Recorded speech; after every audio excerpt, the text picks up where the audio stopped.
20 people. I don't know what this is.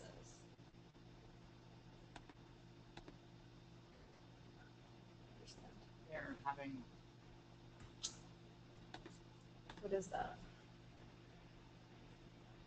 Does that mean they're having audio problems? I don't know.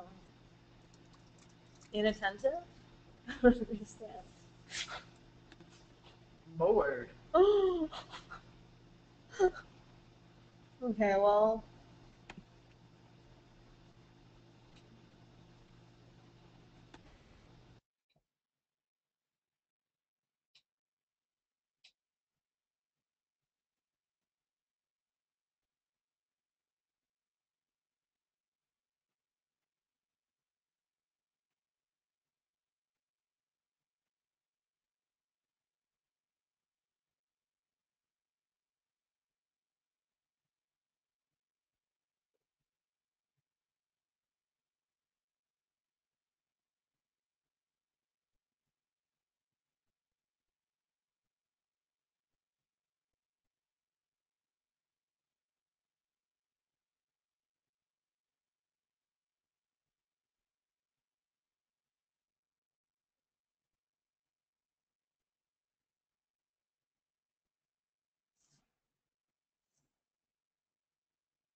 Hi, Annie, it's Lisa. Can you hear me? Hello?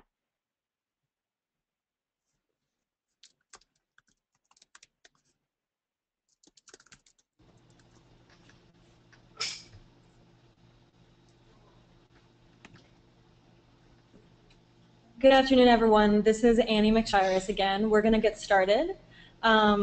Thank you all so much for coming to this webinar, Raising Student Voices, Building Student Community Alliances to Leverage University Investments for Community Benefit. Again, my name is Annie McShiris. I'm the Development Director at the Responsible Endowments Coalition.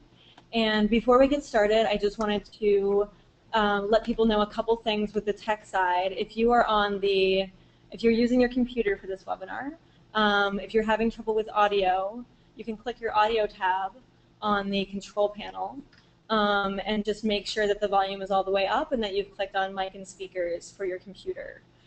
If you're using telephone, then there's a code that you can dial into, and if for some reason you get disconnected, I would just recommend trying to dial back again and re-entering the access code. As well, we're going to be fielding questions throughout the webinar. You can just go to the questions tab in your control panel and type in a question that you have.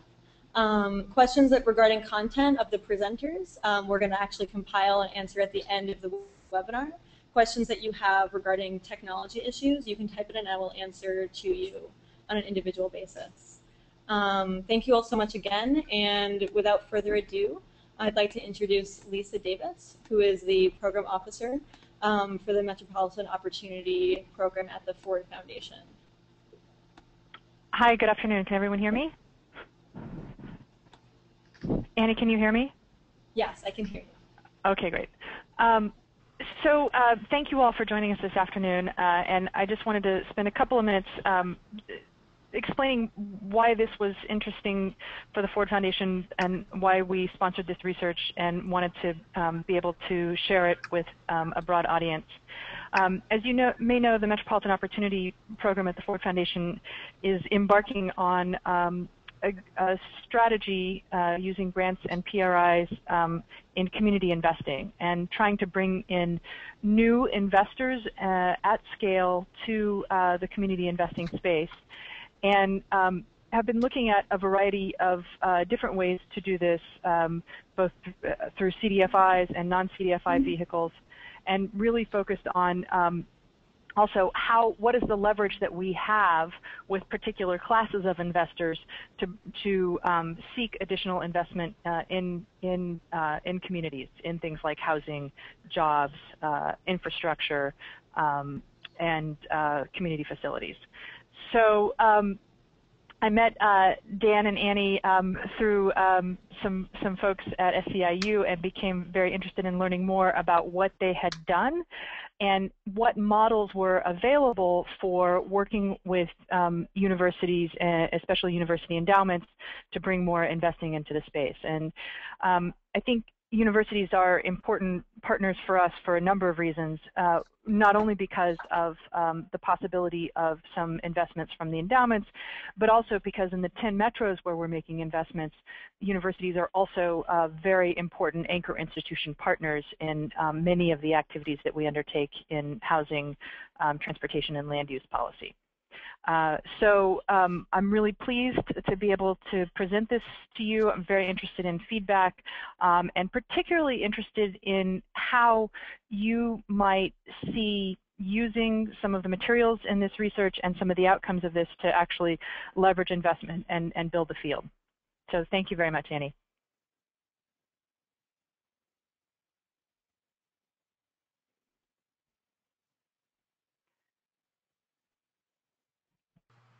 So I think, Dan, are you up next to present this, or? Yeah, so okay, great. Thank you, Lisa. Thanks so much for joining us and for all your support of this research. So Steve and I'm Dan Apfel, the Executive Director of the Responsible Endowments Coalition, and we have also with us Steve Dubb, who's the Research Director of the Democracy Collaborative, who are partners on this research and who did did most of the interviews and actually the work talking to people themselves. So we're going to talk a little bit about our organizations, and then we're going to talk a little about the research and some of where we hope to go from here. So first, the Responsible Endowments Coalition was founded by college students in 2004 who saw the immense amount of wealth that their colleges and universities had in their endowments and wanted to encourage them to invest that money for social and environmental good. And so the Responsible Endowments Coalition advocates for and supports the implementation of responsible investment strategies in higher education by working with students, administrators, trustees, and alumni, all of the different constituencies of a university community. And currently our main focuses are on climate change, doing work around climate change, supporting colleges and universities who are engaging with corporations on different issues, climate change being one of them, but also political contributions, and community investment. And so we're really excited to have the opportunity to work on this research to look into how we could expand our community investment work, which you'll hear a little bit more about later. Okay, and I'm Steve Dubb, Research Director of the Democracy Collaborative. Thanks to Lisa Davis and the Ford Foundation for supporting this research. So just to say a little bit about ourselves, our mission is to promote innovations in community economic development that enhance democratic life. The Democracy Collaborative was founded at the University of Maryland in 1999. And we've been actively engaged in a bunch of work, including developing community wealth building strategies on the ground that link local employee-owned cooperatives to the purchasing needs of hospitals and universities in a number of cities.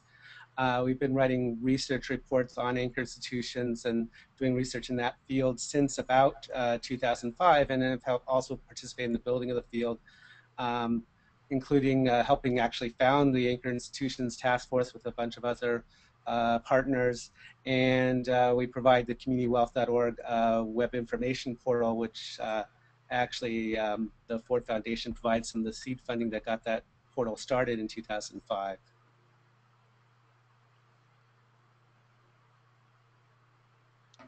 Great. So when we first set out to do this research, we really wanted to look at how colleges and universities and others could do more to understand and to affect the challenges that are happening in our cities and our communities right now. Students that we work with are colleges' main customers, and we wanted to look at how could these students have a bigger impact on the college communities, on the colleges, and encourage them to create more more community investment, and also just better relationships between the colleges and universities. And so this research, we set out to identify some strategies to involve students more in college investments, and also to expand, to look for opportunities where we could bring resources from colleges to support communities in sustainable, equitable, and engaged long-term engaged over the long term, so that colleges could be engaged more in their communities in a more responsible way. And this slide talks about the growing wealth divide, and it's really something that animates the work of the Democracy Collaborative. Going back in our history to the 18th century, Thomas Jefferson talked about the need for people to have a stake in society in order to have effective functioning democracy. So economics and politics are really intricately linked. And this slide gives you one statistic about just how unequal wealth is. I'll throw in another one too. So the top 1%, as you can see, own more wealth than the bottom 90% of Americans together. Another way of looking at it, the top 400 individuals from the Forbes 400 list, they have net assets of $1.27 trillion. And if you take the net assets of the bottom three quintiles, 60%, or 185 million Americans, they only have 1.22 trillion. So in other words, 400 people have more wealth than 185 million in the United States today. Really an astonishing figure. And Gar Alperovitz, who's the founder of the Collaborative, used to talk about this being a medieval number. And then when he was on a book tour earlier this year, he encountered an English medieval historian who mentioned that actually this is more unequal than anything that was ever experienced in the Middle Ages. So this really is corrosive of our democracy and part of what motivates this work in community investing.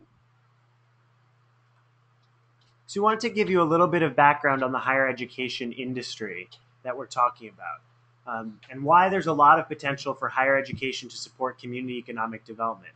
In the US, there's over 4,000 colleges and universities that make up a substantial segment of our economy, over $471 billion a year in economic activity, and together have over 3 million employees. And over $250 billion of that economic activity is located in urban areas. Especially, colleges are in those areas that need economic development and community economic development the most. And so they have the potential to focus these resources even more than they currently are, to really to leverage what they're doing if they focus on staying locally and working with those communities. So I want to talk a little bit, this term anchor institution gets used increasingly within colleges and universities. So what do we mean by that? And the term comes from a number of people in the field. Ira Harkavy at the University of Pennsylvania helped popularize the term. So did Michael Porter, who's a business professor at Harvard University. But the principal idea is that colleges and universities, as are some other nonprofit and publicly owned institutions, can't get up and leave our communities. And that's unlike corporate capital, which can get up and leave. And so this means that they have sort of a vested interest in supporting the local economies. And there's a potential, therefore, to leverage that to support local economics. And in fact, a number of college and university leaders have commented on how their health is directly tied to the health of the community. So part of the challenge of this work is turning those sentiments into action that actually improves the welfare, particularly for those who are least well off.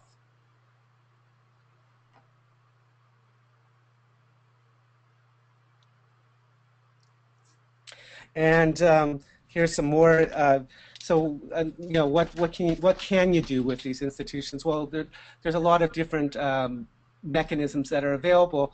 Some of which are intellectual, so things like community partnerships, service learning, and so forth. But as well as that $471 billion figure, which, as if you do the math, comes out to more than 3% of our gross domestic product. Universities are tremendous economic engines with investments, procurement, and other resources that can be used to create and keep jobs locally, stop the leakage of dollars from communities, And at the Democracy Collaborative, we call this focus on local ownership and local investment community wealth building. And these institutions have a major role that they can play in supporting community wealth building and the local economic development of their communities. And additionally, this also has an important impact for students because as a number of studies have shown, community work for students leads to better educational outcomes as well as better outcomes for the community itself.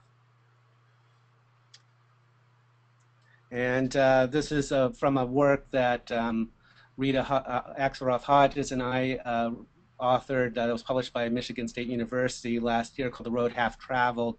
And we tried to define what we meant by an anchor institution mission, and it's to consciously and strategically apply this long-term place-based economic power of the institution in combination with human and intellectual resources to better the welfare of the communities in which they reside. So it's not just about a specific program or initiative. It's really about the institution as a whole.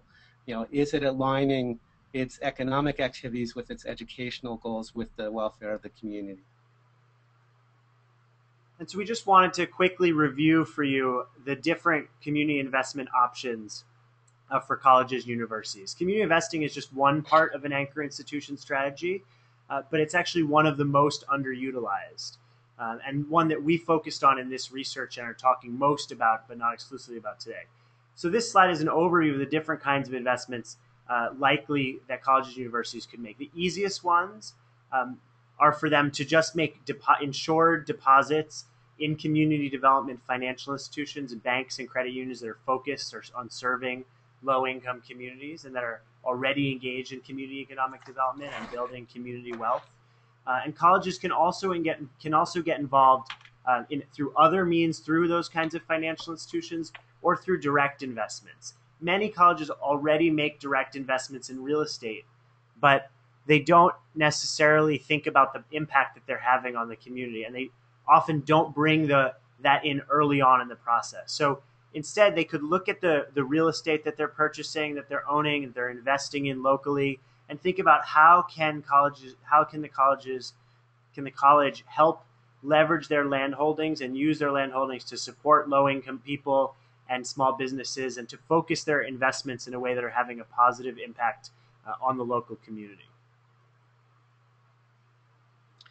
Okay, and one reason why we think there actually is an opportunity is because there's a community finance industry that didn't used to exist. So this is actually a fairly incredible slide. It shows 15-fold growth in the community development financial institution industry over the last decade. So in terms of the overall financial markets, we all know that the big four banks each have assets in excess of $1 trillion. So 60 billion is still relatively small, but it's certainly a lot more than 4 billion. There's now about 1,000 community development banks, credit unions, loan funds, venture funds, etc., in the United States, and it really does provide a very useful base for partnering with communities. And additionally, universities themselves can set up their own loan funds, and this quote from Monica Ramay, who at the time was Senior VP of Finance and Administration at University of Cincinnati, makes clear that their institution, which had about a $1.2 billion endowment at the time, was able to commit over $100 million to support a 4% basically low-interest community loan fund to support community development in Cincinnati. And there are a number of institutions profiled in the report that have done smaller examples of that kind of work, and it's our hope and expectation that this might become more common over time. And so in the research, we wanted to look at some of the existing examples of college and university community investments. So we chose case studies to look at.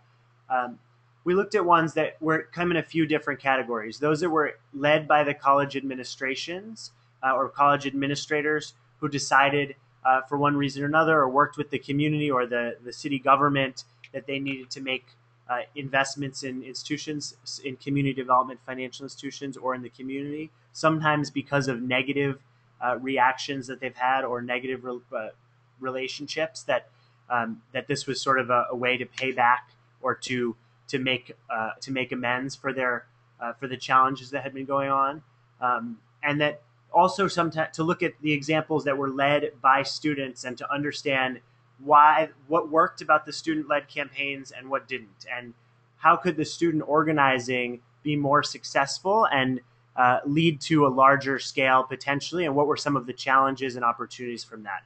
We also explored a few examples of new potential opportunities where a comprehensive model of community investing and an anchor institution strategy really could potentially do much more and have a substantial impact both on the college and university and on students, as well as on the community in a way that could be beneficial for all the different groups involved.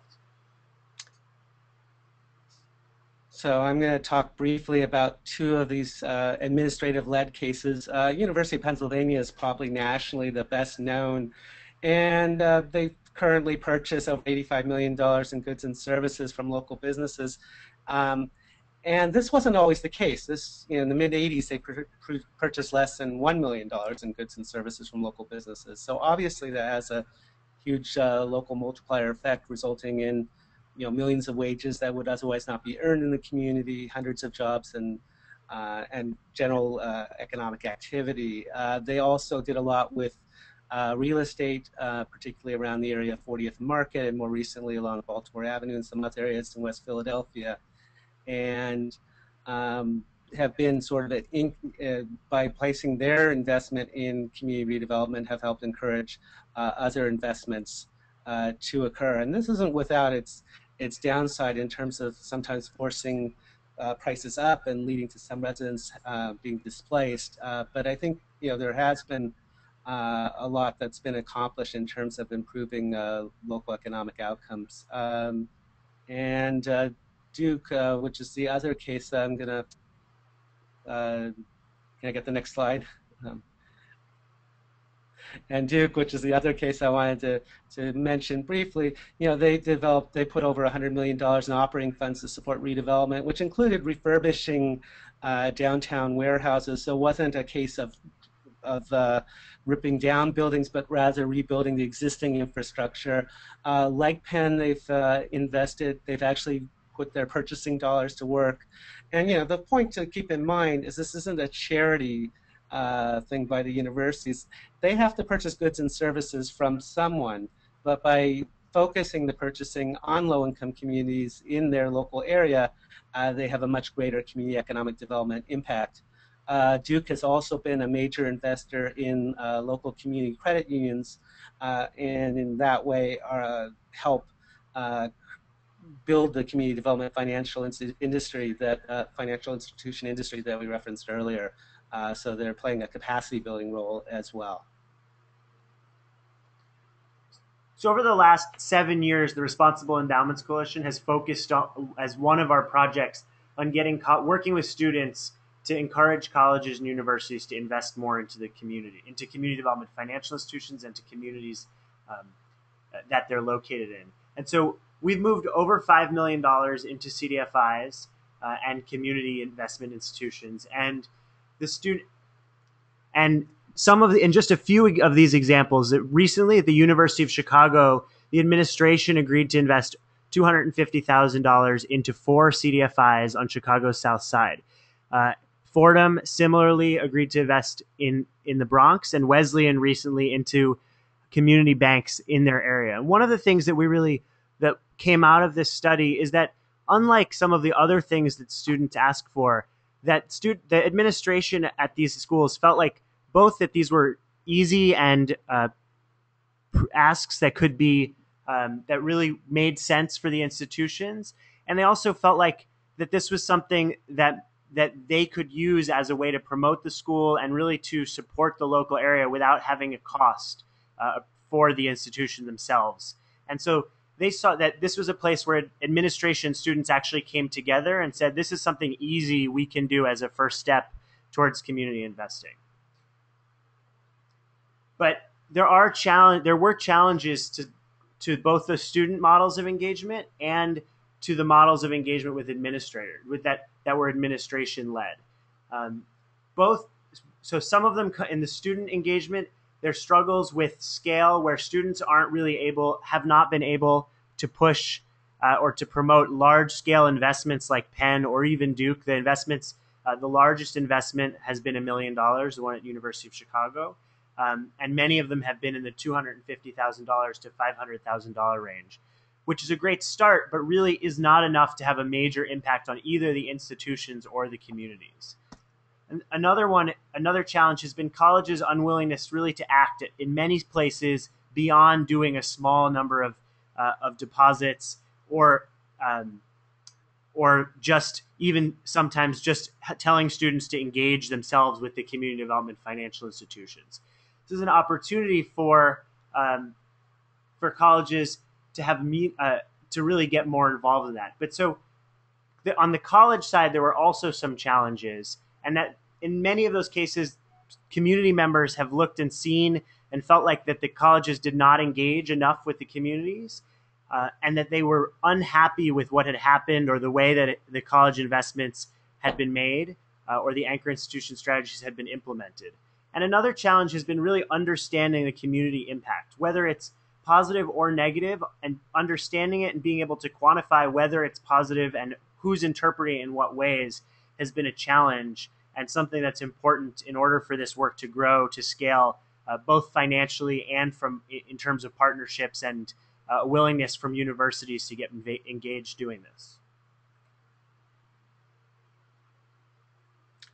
So we also were encouraged to look at new opportunities, and I think Lisa Davis deserves an assist here because the Ford Foundation suggested looking at South Texas. I'll say more broadly, there is a lot of the most community-involved institutions aren't the ones that get the most attention. So the ones that get the attention tend to be Ivy League schools like your Penn or Yale, or quasi-Ivies like Duke. But community colleges even, and large state institutions, in part because the people that they're serving, the students that are enrolling, are from the local community, grow up there, are likely to work there, often are first-generation college. It is in some ways in their DNA to be involved in the community. And so we think there's a real opportunity, at places like UT Pan America and UT Brownsville, which are on the border with Mexico along the Rio Grande Valley, but also more broadly, your UW Milwaukee's, your IUPUI's, Indiana University, Purdue University, Indianapolis. There are a lot of state comprehensive schools that really have embraced community investing as their mission, but haven't actually, they've done it in terms of partnerships, but they haven't necessarily looked at the financial side and how they can make financial investments that are that fit their mission. And so we hope to see more of these efforts going forward. And there's a lot of different ways to build on existing strengths to achieve this. So strengthening campaigns, as Dan mentioned, REC has already achieved a shift of over $5 million in capital, which is hardly insignificant. But we think there can be, with greater, especially with partnering with community groups, greater longevity to these efforts. So one of the challenges with student campaigns is that the students graduate. So having community partners involved over the long haul will help with that.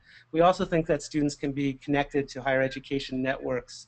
There's Campus Compact, there's the Anchor Institutions Task Force.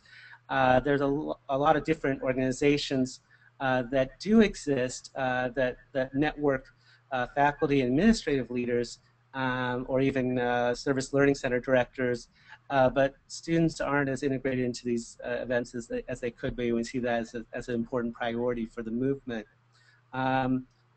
Building best practices within Anchor. I'm sorry, can you go? Building best practices within Anchors, I think, is important, and generally working towards a more community-oriented strategy. by having community groups involved up front in the campaigns rather than having these efforts just before the community, be with and by the communities is critical. Next slide. And this is sort of a map of how we think this might work. So we think there's can be greater support for student campaigns to maximize impact, link up with the community groups as I just mentioned, and engage leadership within the universities to popularize this idea of anchor mission, which is already ongoing and can be strengthened. And there's nothing like student energy to actually propel sometimes slow university bureaucracies to act. So we see real potential in this area. So we're really excited about this research, and our hope is that by looking at what's come out of it, that we're able to create a new, more comprehensive model of anchor institution strategies where students, who are really essential because of their role as university's primary customer and because of their ability, as Steve said, to push college and universities and to push administrations a little bit out of their comfort zone, and also to engage in curricular activities, that they can engage together with colleges to ensure that anchor institution strategies are effective and inclusive and as much as possible. And we want to start leveraging investing alongside procurement and other anchor institution strategies, including building it into curriculum and partnerships to integrate these real community development opportunities for colleges and universities. And we think that they can do this and actually build the university and create a stronger community by working with alumni and donors, working with and do this with influential institutions, both not just places like Harvard, but places that are influential in their areas, in their type of school, maybe among community colleges, among public schools, and really building a broader conversation about the role of colleges and communities. Because we think that this is a really important and crucial piece of our cities and of communities in general, and that colleges have the ability, and that students and community groups can push colleges to become more responsible and use their resources better to use their resources to maximize community benefit while also continuing to benefit the school and really driving the educational and research missions of the school at the same time. So this more integrated model means that everyone in the community would be working together to ensure that investments are effective and support the communities. And that all the different groups can come and sit down together and have these conversations from early on about what the best way to have community investments, about anchor institution strategies, about how to do procurement in a way that best supports the local community and not only just supports one of the different players like the universities or the community groups, but really is a stronger partnership between colleges and universities, community-based organizations, financial institutions and intermediaries, and support organizations, as well as students and faculty on campus. And so we're really looking to, over the next few months, to choose a few specific locations where we can do more research and understand the realities on the ground in a few cities, and look to create a model that could work nationwide, or work at least can be adapted to be used in a variety of different cities. And then ideally, we want to actually try and partner with local community organizations and colleges and universities to pilot this strategy in a couple of cities, and then hopefully create a model that others can use around the country. And so if you want to get involved, CDFIs can engage with your local colleges and also students. One of the schools we work with has a relationship with a CDFI, and the CDFI has internships, and that's really helped create a lasting relationship between the college and the institution and the financial institution. And you can ask administration and faculty for support directly. Foundations can support community partnerships in your city or in the cities where you fund and ensure students are engaged. And you can also invite both the Responsible Endowments Coalition and the Democracy Collaborative to help you think about that and to help you do that and potentially get involved in your city.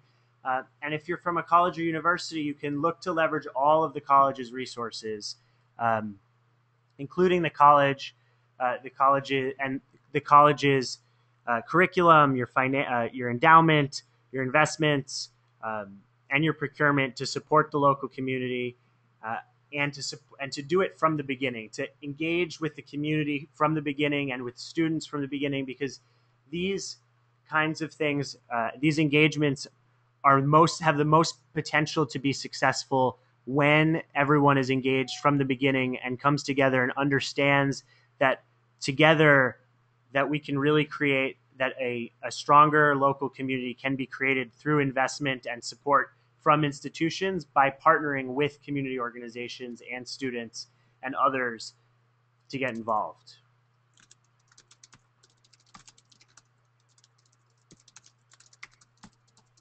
So if folks have questions, we have a little bit of time, we can take some questions. You can either type them in, or you can, if you click the raise hand, we can also call on you and unmute your microphone if you'd like to do that.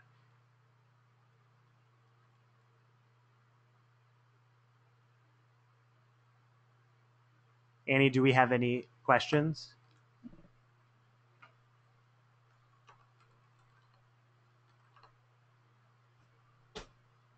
I'm not seeing any questions right now from the audience, so I'll start with one, maybe to get the juices flowing. Dan, could you describe a bit, Dan and Steve actually, could you describe a bit like what the process might look like to get this new integrated campaign model started?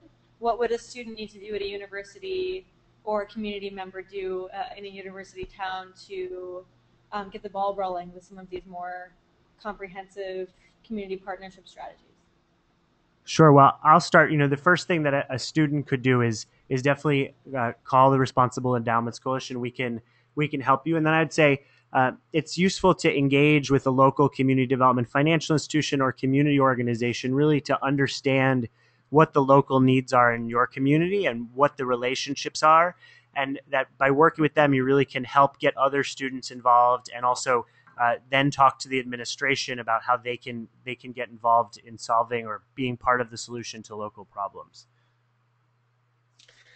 And I don't know, on the community end, I think it's pretty hard for a single community member to start a campaign, certainly.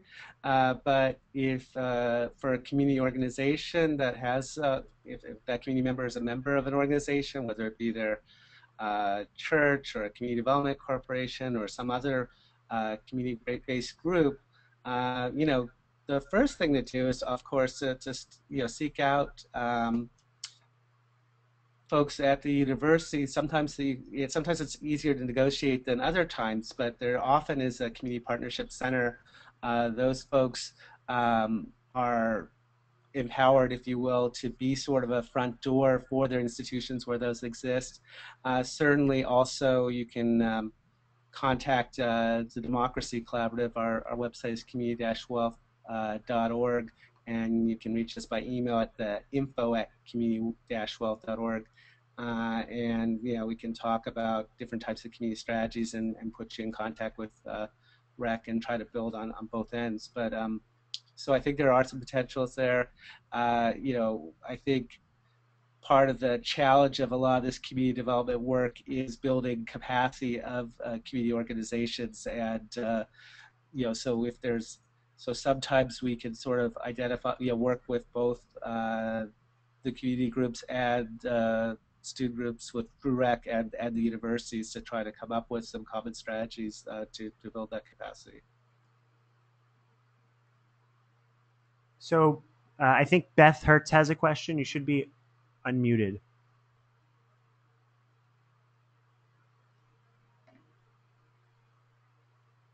Can you hear me now? Yes. Hello. Yes. Okay, great. Hi, I'm Beth Hertz. For everybody else, I'm at the Cerna Foundation and also on the REC board. And I just wanted to thank you, Dan and Steve, for sharing this research, which I think is really valuable in helping to tell the story of what's already happened in community investment at universities and what can happen. And thanks especially to Lisa for helping us make the connection between broader inter-institution strategies and university and student roles in that, which is anchor institutions are something that we're thinking about at CERDNet as well in our Stronghold Economies program. So my question is, in your research with university leadership, Steve and Dan also in your interactions with administrators and trustees in general, how has the idea of community investment been received, and what kind of reactions are you getting, and what's your take on how that interest might grow potentially? Should I take the lead on this? Sure. Okay. So let's see, I'm getting a little bit of reverb here, but hopefully it won't be too bad. So I think with the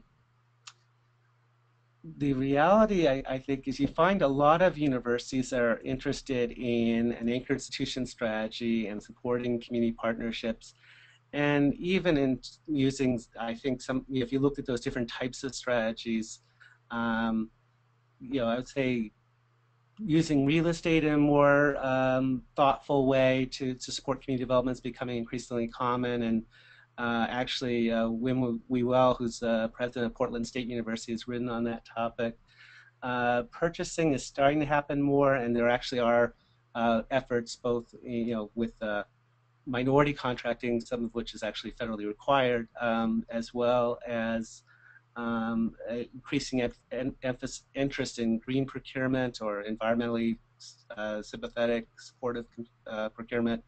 And investment, unfortunately, tends to be the hardest nut to crack. And I think it's, it gets back to sort of a mistaken notion of, at least I'll argue it's a mistaken notion of fiduciary duty, that somehow it's in the fiduciary duty of the university to, for example, place their endowment funds in hedge funds and alternative investments rather than supporting the local community. It's not really clear over the long run if this even gets a higher return, but clearly the values of the university are broader than just getting a maximum return, even if you assume for a second that they do get a higher return because of that. And so, it has something to, so I think there's a lot of role playing in educating trustees and leadership about, what it means to be a nonprofit or public institution investor that's not just investing like a corporation would to maximize profit, but is actually trying to maximize community welfare. So there have been some inroads, and we cited a few of those in the reports. But that's probably the toughest nut to crack, I would say. Yeah, I think that things are changing slowly, and we see from some of the work on climate change that colleges and universities are becoming more interested in addressing how their endowments are invested broadly and looking more at local investments partly because of the poor long-term return and potentially poor long-term outlook in the traditional way that colleges and universities have invested their money. So there is definitely, I think, a slow but growing trend towards looking at community investing and regional community investing and using their endowments and their finances really to support their communities. This is Lisa. Can you hear me? Yeah. Okay. Yep. So I also want to say that I think that there's a few folks on the call that this may be relevant for.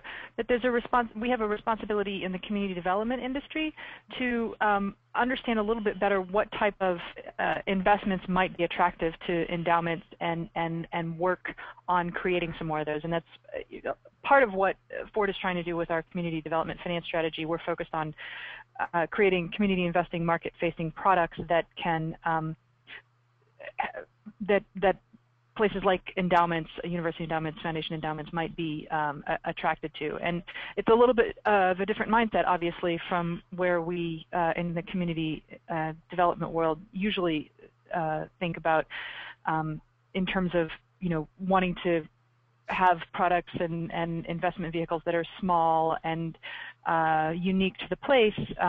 Endowment managers are definitely used to looking at types of investments that are much more standard in the marketplace. So I think there's also some things that need to happen on the community development side of things to be able to attract more of that investment.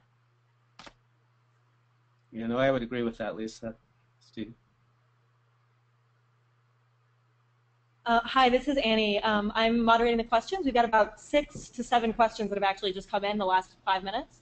So I'm trying to consolidate them, but I would just ask our lovely panelists to try to be succinct with some of your answers, because it'd be great to try to get to everyone's questions in the next 15 minutes or so that we have on this webinar. So I'm going to go ahead and read this question we've got from Robert Donan.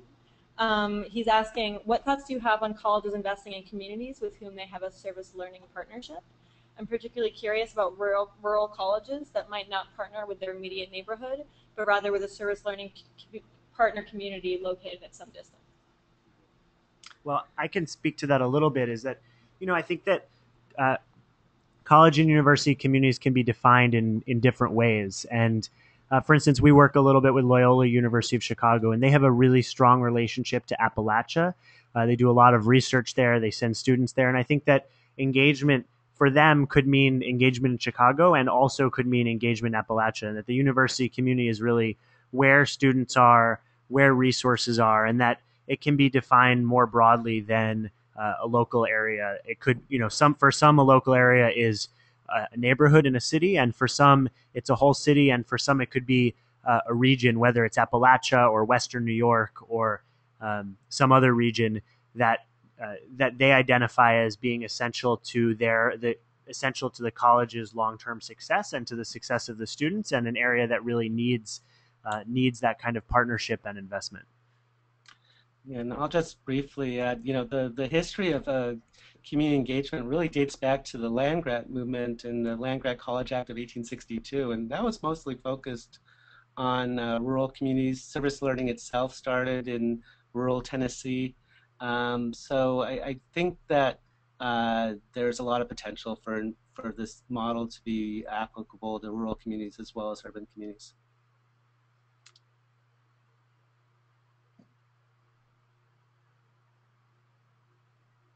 Great, thanks so much. I'm going to move on to a question from, it's two questions, they're both very related, Kristen Perry and Emily Flynn, and they were curious about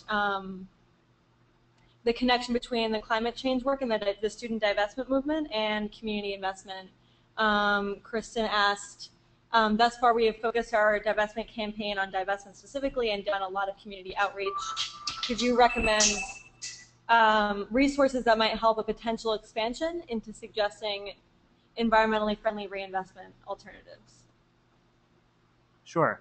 I think that it's really important, or we believe that the Responsible Endowments Coalition believes that the reinvestment side of the divestment campaign is very important, and that in the long term, we really need to build sustainable communities if we're going to mitigate the impacts of climate change and prepare for what does happen through climate change and resource scarcity, and that strong local communities actually are going to be much better prepared for climate change than a global network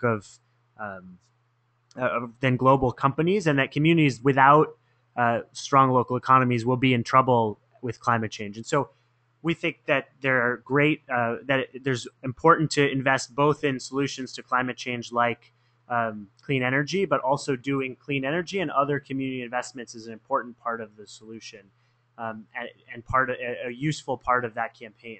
And one resource that I could point you to is that we put out recently a student guide on reinvestment particularly, and so that has some information on different kinds of reinvestment, from clean energy to local sustainable communities, and that colleges really can invest financially across their endowment in different asset classes and in different ways in each of those different things, and that their role in the local community and investing in the local community is a very important one in dealing with climate change.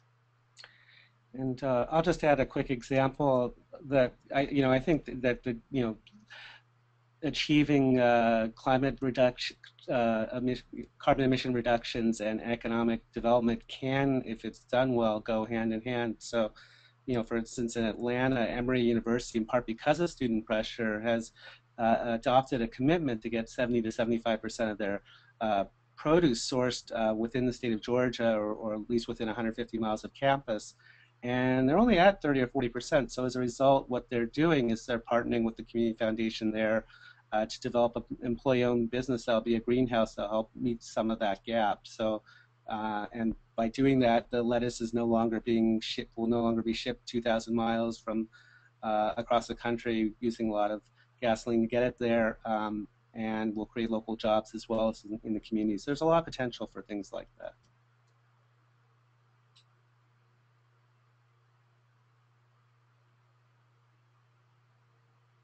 So I'm going to try to combine some of these questions because we only have a little bit more time left on this webinar.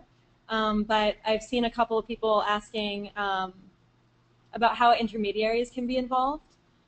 So what strategies could community development financial institutions and other intermediaries, what role could they have? And also, what is a number that colleges should shoot for in terms of the amount of money that they put into community development? This was a question of scale. So I thought I would combine these two and ask participants to think about these two questions together. You want to take that? Okay, Sure, go first. All right, we were on top of each other. Sorry about that. You know, I think you have to start small and build up. But I think there, you know, I would say that intermediaries in particular can play a large role. There was that first question about how do community connect the university. I mean, I think that's an intermediary role in itself.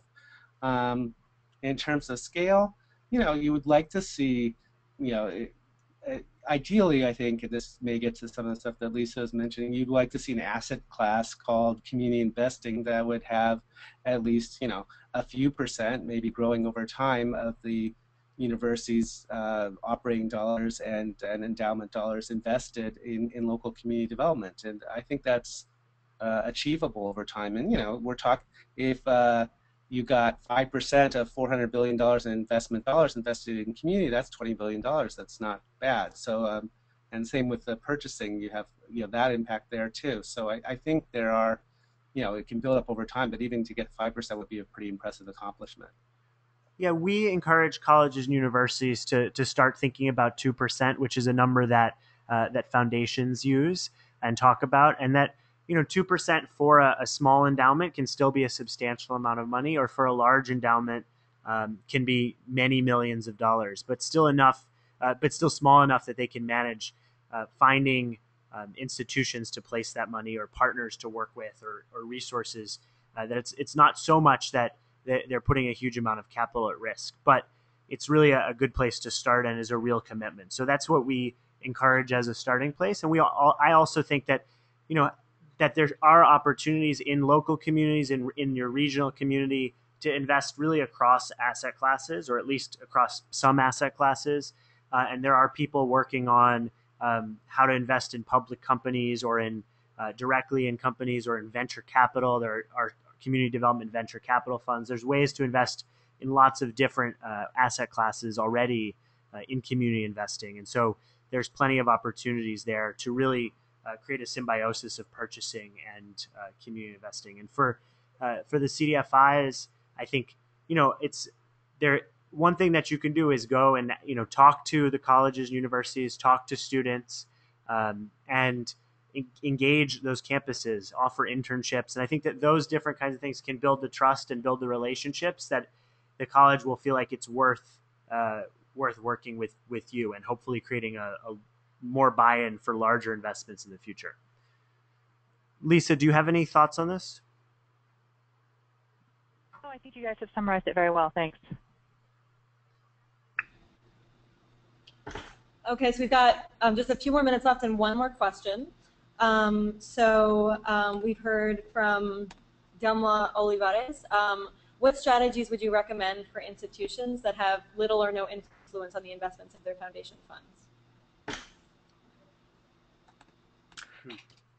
Well, I think, you know, I would hope that, first of all, I would suggest engaging with the trustees, or if you're a public school, the regents and whoever's involved, and so that the folks who do manage the investment funds at least understand that this is something that people on campus or people in the administration are considering, or would like to consider in the future. And, you know, it might be a multi-year process, but there are also other things that universities do that can be used in this way. So most colleges and universities have operating accounts, and most of the community investments that have been encouraged by students to start really have come out of operating accounts. Because it's quite easy for the chief financial officer to move money into deposits at a community bank, or use the reserves to support these kind of projects. Another thing are the procurement strategies, where you can buy things locally, but you also could create longer term contracts that serve as investments in different ways. And I think Steve maybe could talk a little bit about how the Cleveland model has used that, and I'll let him do that. Okay, well, briefly, the idea has been to work with procurement officers at universities and at hospitals to identify needs that aren't being met in the market, and develop businesses in those niches. Primarily, these are also businesses that help reduce the carbon emissions of the institutions. That meet the needs. So you actually create customized business solutions that create living wage jobs and employee ownership in low-income communities. So that's one very specific strategy. I would also say more broadly, supporting business incubation, capacity building, and of course, providing student education and community development. All those things help create a culture at the institution. If you're talking about locally procuring from a business that the university helped incubate, that's an easier sell. So I think, those cultural shifts, even though they're slower, can be really important in creating the expectation that the university will be aligned with the community, and therefore procurement, investment, those kind of things will follow over time. Yeah, and this is Lisa. Just to pick up on that theme of cultural shift in the university, one of the things that I think is important is actually to get upstream from the types of planning decisions that universities make about their physical plant, and about actually where and how they build in the community. And we're currently having some really great success with this in Texas, where the Board of Regents control the endowments, and one might imagine is not the friendliest place for a lot of student input, but the University of Texas in the Valley is merging and expanding, and we have engaged the community with a broad community planning process about how that's going to happen, what their vision is going to be, and how, and really working with them to be good participants in the process that will determine how the university is going to make the investments in the physical plant over the long term.